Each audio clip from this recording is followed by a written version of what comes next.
Second. Moved and seconded. Favor?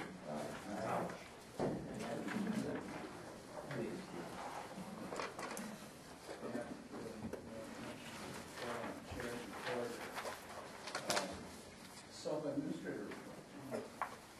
All of our districts are moving forward with their self-review. The first phase of the review has been completed and monitoring plans have been accepted by California Department of Education. And so next Friday we will begin training in the second phase of the review, and that covers student record review, actually looking at the items on the monitoring plan against our records, IEP implementation, and benefit review.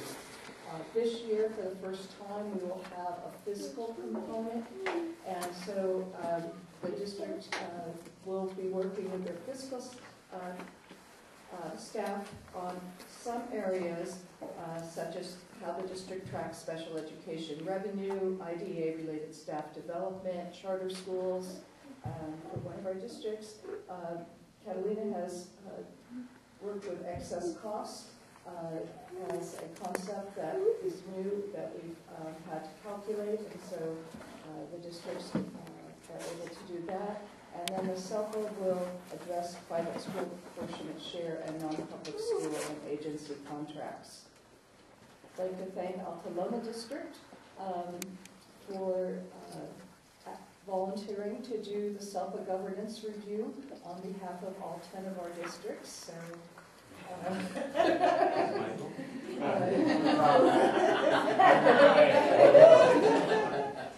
Mike's probably not aware of that, but actually, in the past, each district had to submit that piece. However, I just wrote it up and gave it to each of the districts, so CDE kind of has streamlined the process, and so Altaloma will submit that with their review piece.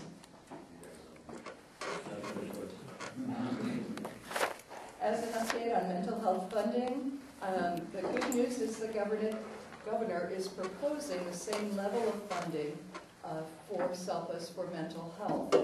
And that actually includes the $98 million that this year went to Department of Mental Health and we would access through an MOU. However, the proposal that is in place is that all the funding would be allocated based on ADA.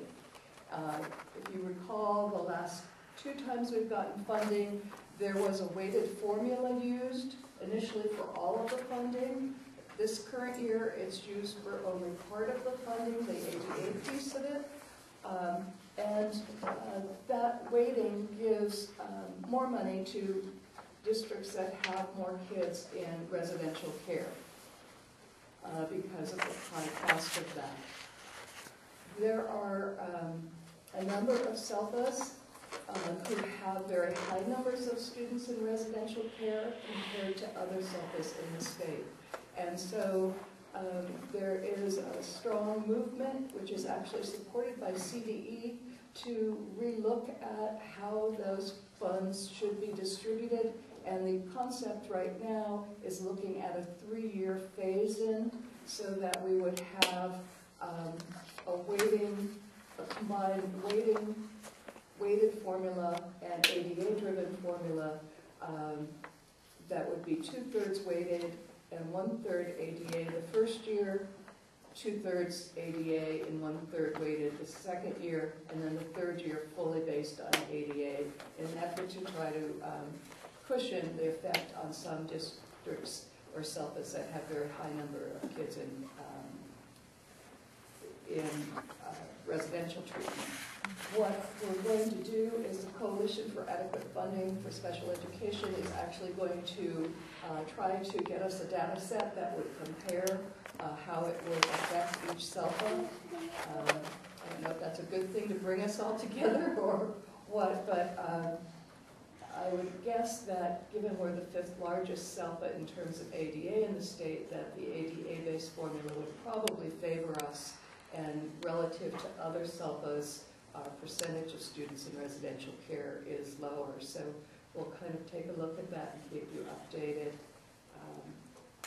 I think the only caution I have is that in the past when we've had these phase-ins, people who needed more money got that, but then that money was phased out.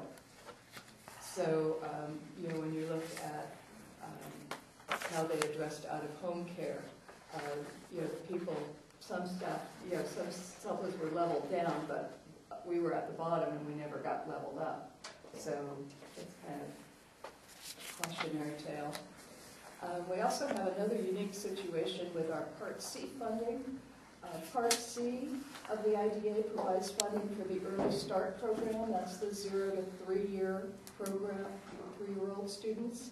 And the lead agency for that is Department of Developmental Services, because regional centers do serve the majority of those students. However, districts are responsible for students with low incidence disabilities and any other students that Regional Center refers up to our funding limit.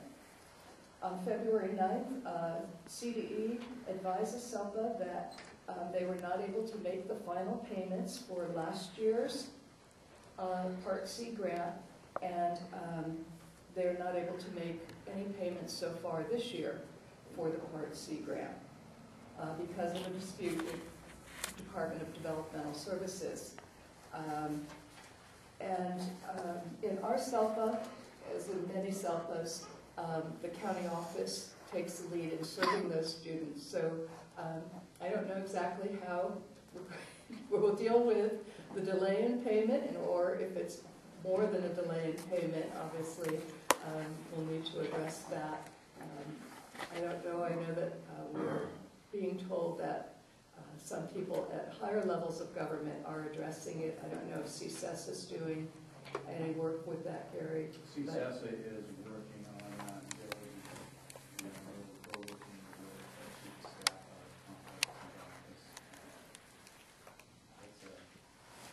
I think we weren't understanding initially what the problem was. So now I like to sort of shed on the issue. Okay. So hopefully it's just a short-term problem. And then I just wanted to mention that currently we use the same IEP forms that Orange County uses. And we started that, joined them as part of a collaborative in the early days when we first joined SACE, so that we would not have to pay the fee for programming each page of our IEP forms. However, this past year, Orange County has decided they would assess a fee for participation in that collaborative to fund a person on their staff. And because we're the largest in terms of ADA, we pay the largest user fee for that. And we only have one vote, and all of the small districts in Orange County each have a vote. So it's really not conducive to us to be paying for that, and it feels like we're not getting our voice heard.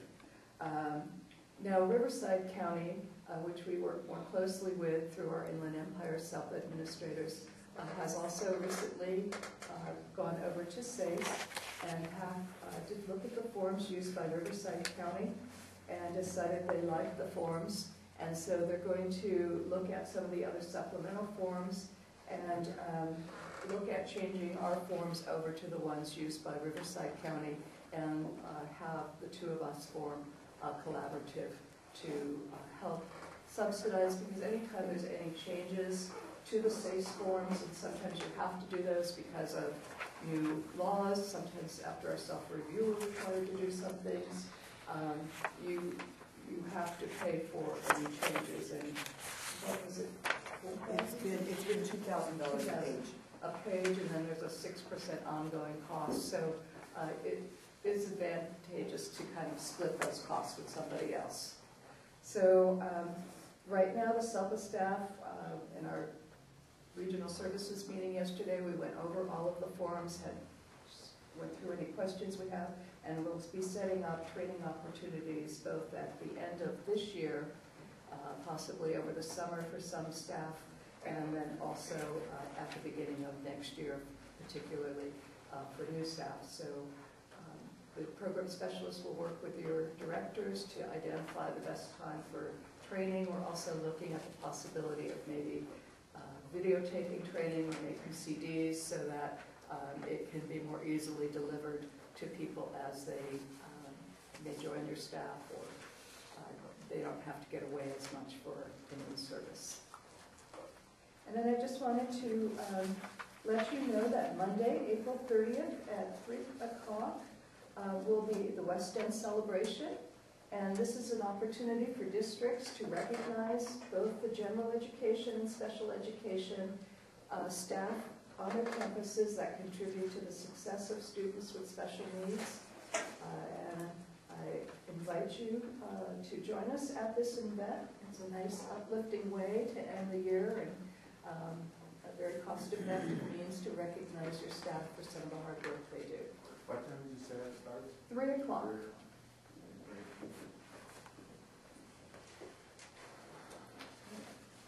Any questions? Where's that meeting? That is here at the West End SELPA. We usually have all the downstairs rooms. Okay. We have discussion items.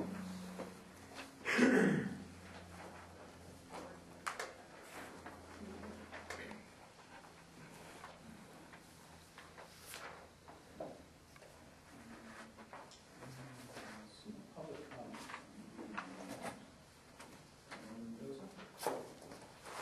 For what? Those are for B1, Western Sulphur Fiscal Transfer.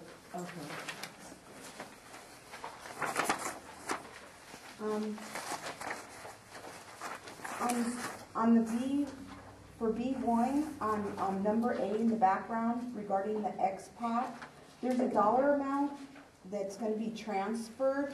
I'd also like to see from now on that when this money is put on a budget spreadsheet, that we see exactly how much is going towards legal expenses regarding costs associated with due processes or any compliance complaints filed with the state of California.